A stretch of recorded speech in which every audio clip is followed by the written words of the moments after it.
letter of intent was signed today to work on concluding a framework agreement for strategic defense partnership. Defence cooperation भी है और माजी का भी ये बताया जा रहा है कि दोनों अफवाज ने किस तरह सहरा में जंग लड़ने का तजुर्बा किया है, मशक़ें की हैं वगैरह वगैरह। इंतहाई गैर मामूली दौरा है और इसकी जो टाइमिंग है वो सबसे बढ़कर एक अहम समझी जाती है। मैं टाइमिंग की बात इसलिए अहम करार दे रहा हूं कि लास्ट मंथ ही जो इंडिया के आर्मी चीफ हैं उन्होंने भी बड़ा एक खामोश दौरा किया है मुत्तहिदा अरब अमीरात का। पूरी मीटिंग के बीच में सिर्फ मोदी साहब और वो बैठे हुए हैं, there is no one else who is sitting। ये एक बड़ी चैलेंजिंग बात है भाई, ऐसे थोड़ा ही होता है और ये आपने कभी ऐसे नहीं देखा होगा। रियासत पाकिस्तान वाज़ेह तौर के ऊपर या खुले अंदाज के अंदर बलूचिस्तान के अंदर इन्वॉल्वमेंट जो भारत की है उसके ऊपर तो खुलकर नाम लेता है, इल्जाम भी करता है। अभी भी ये तशवीश पाई जाती है कि गवादर पूरी तरह से एक्टिव ना हो, तो लिहाजा भारत का भी और मुत्तहिदा अरब अमीरात का नाम हमेशा बलूचिस्तान के अदम इस्तेहकाम के अंदर इनका नाम भी आता है। Operation Sindoor played a very strong role with India at the back end. UAE was one of them. So in other words, Saudi Arab जो है वो जाके खड़ा हो गया है पाकिस्तान के साथ और इंडिया जाके खड़ा हो गया किसके साथ? तो लीडरशिप है यूएई की। एलएनजी आपका लगभग अब आधा यूएई से आने वाला है, तो जो आपकी एलएनजी पे डिपेंडेंस थी कतर पे वो आधी हो गई, आधा LNG they will become our second biggest supplier. अब यूएई जा रहा है इंडिया की तरफ, अगरचे 2 घंटे का दौरा, बहुत लंबा दौरा नहीं है, लेकिन इसके साथ ही गल्फ न्यूज अगर आप उठा के देखें तो उसमें इंडिया के हवाले से बड़े बड़े मसामीन छपे हुए हैं। बड़ा तूल तवील एक फीचर छपा हुआ है कि जनाब अब गल्फ न्यूज ऐसा नहीं होता कि गल्फ न्यूज अपनी मर्जी से लिख रहा है, गल्फ न्यूज उनका आप यूं समझिए कि सरकारी तर्जुमान है। तो जब उसमें बताया जा रहा है कि जनाब जो इतनी ट्रेड हमारी बढ़ चुकी है, $100 billion is a huge trade दोनों मुल्कों के दरमियान, तो लिहाजा ये भी बहुत बड़ी बात है। लेकिन साथ ये भी बताया जा रहा है कि जनाब डिफेंस पैक्ट भी हो, डिफेंस पैक्ट तो नहीं लेकिन डिफेंस कोऑपरेशन भी है और माजी का भी ये बताया जा रहा है कि दोनों अफवाज ने किस तरह सहरा में जंग लड़ने का तजुर्बा किया है, मशक़ें की हैं वगैरह वगैरह। तो ये सारी चीजें जब आप मिला के देखते हैं तो फिर वो आपकी बात में एक उसको नजरअंदाज नहीं किया जा सकता कि जब ये विजिट प्लान हो रहा है, चाहे छोटा है या बड़ा है, तो इसके लिए जहन में ये चीजें भी होंगी। और फिर जिस तरह मोदी जी खुद एयरपोर्ट पे गए मोहम्मद बिन जायद को लेने के लिए, उनको रिसीव करने के लिए, तो वो भी आप अंदाजा कर सकते हैं कि कितना बड़ा प्रोटोकॉल है। तो तीसरी बात लास्टली में अर्ज करूंगा कि खुद इंडिया के अंदर से तरह तरह की वीडियोस बनाई जा रही हैं, स्टेटमेंट्स दी जा रही हैं कि जनाब कमाल हो गया और आ गए हैं, तो हमारे बहुत बड़े पार्टनर हैं, हमारे इन्वेस्टर हैं और हम दोनों के दरमियान डिफेंस कोऑपरेशन भी है। इस तस्वीर में मोहम्मद बिन जायद आंखें झुकाए, सर झुकाए नरेंद्र मोदी से दोनों हाथों के साथ बड़ी गर्मजोशी से मुसाफा भी कर रहे हैं और दोस्ती का इजहार भी कर रहे हैं।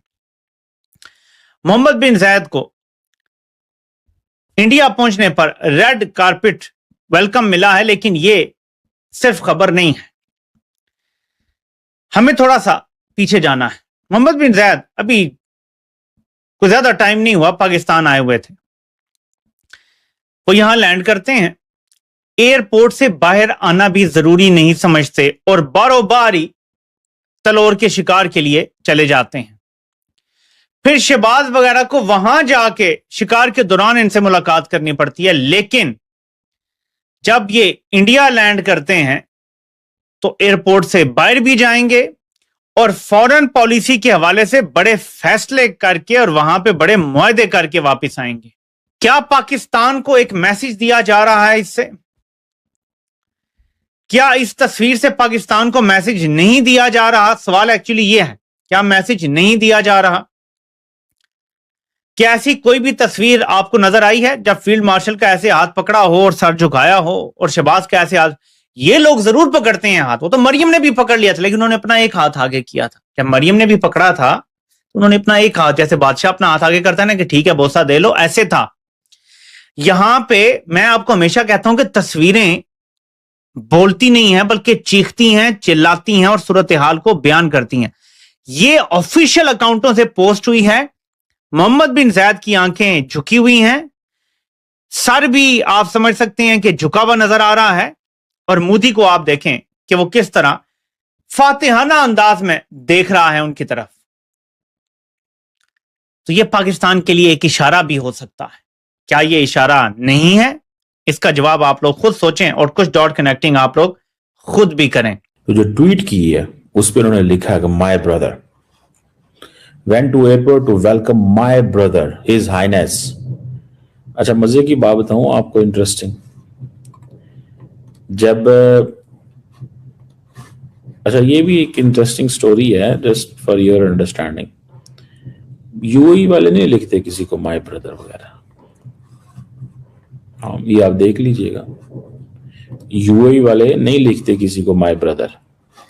मैं अभी फॉर एग्जांपल जिस तरह मैं आपको बता रहा हूं कि मोदी साहब गए उनको लेने, ठीक है, तो इसी तरह शहबाज शरीफ भी लेने गए थे। तो जब शहबाज शरीफ उनको लेने गए तो शहबाज शरीफ ने लिखा माय ब्रदर। तो जबकि यूएई के जो प्रेसिडेंट हैं उन्होंने जब वो किया मैसेज लिखा तो उन्होंने कहा today I met with the prime minister of Pakistan Shahbaz Sharif in Islamabad to discuss opportunities to strengthen bilateral, जो इस तरह की ट्वीट होती है। He didn't say my brother. आज मेरे लिए बड़ी इंटरेस्टिंग ये चीज होगी कि जब MBZ साहब का मीडिया या वो लिखते हैं, तस्वीरें बनाते हैं, शेयर करेंगे, तो वो क्या लिखते हैं, माय ब्रदर लिखते हैं या लिखते हैं कि प्राइम मिनिस्टर ऑफ इंडिया लिखते हैं। इन दोनों चीज़ों की जो है ना, it has some worth value, इसकी वर्थ वैल्यू है। Letter of intent was signed today to work on concluding a framework agreement for strategic defense partnership.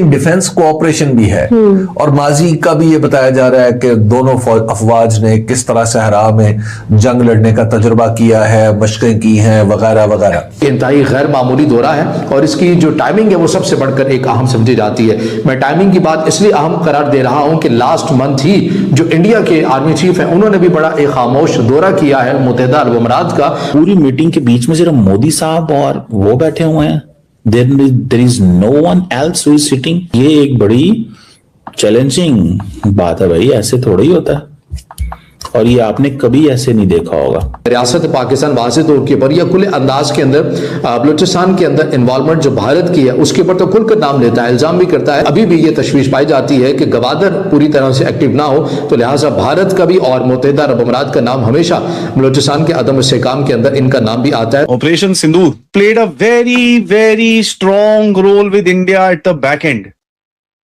UAE was one of them.